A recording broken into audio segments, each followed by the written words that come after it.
서울에서도 역대 최다 확진자가 나온 가운데 노량진 수산시장에서 지난 여름에 이어서 또 집단 감염이 발생했습니다. 여기에 천안의 한 마을에서만 200명이 넘는 주민들이 확진되는 등 확산이 잇따르고 있습니다. 현장에 취재기자 나가 있습니다. 박기환 기자.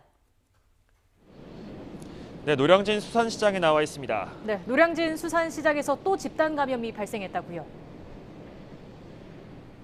네, 그렇습니다. 경매가 조금 끝난 시각이라 지금은 한산한 모습인데요. 특히 집단 감염이 발생하면서 일부 직원들이 직무에서 배제돼 출근하지 못하면서 더 썰렁합니다. 이곳에서는 지난 20일 첫 확진자가 발생했습니다. 이후 그제까지 모두 63명이 감염된 것으로 확인됐습니다. 지난 4월과 8월에 이어서 올해 들어서만 벌써 세 번째 집단 감염입니다.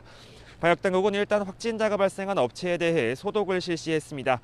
또 해당 업체가 있는 층 근무자는 매일, 그리고 다른 주변 상인들은 이틀에 한 번씩 PCR 검사에서 음성을 받아야만 출근할 수 있도록 조치했습니다.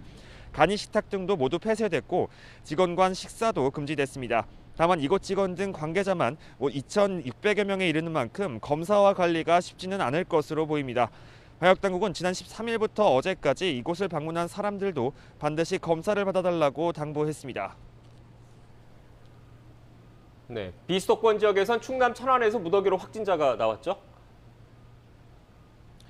네, 그렇습니다. 충청남도 천안시 교회 관련 누적 확진자만 241명으로 늘었습니다. 400여 명이 사는 한 마을인데 21일 첫 확진자가 나온 뒤 확산세가 심상치 않습니다.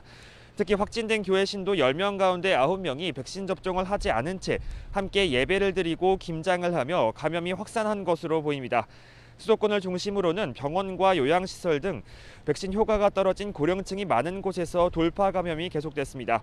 앞서 서울 구로에 있는 요양시설에서 23명이 확진된 가운데 선제 검사가 진행되면서 또 다른 시설에서도 13명이 확진 판정을 받았습니다.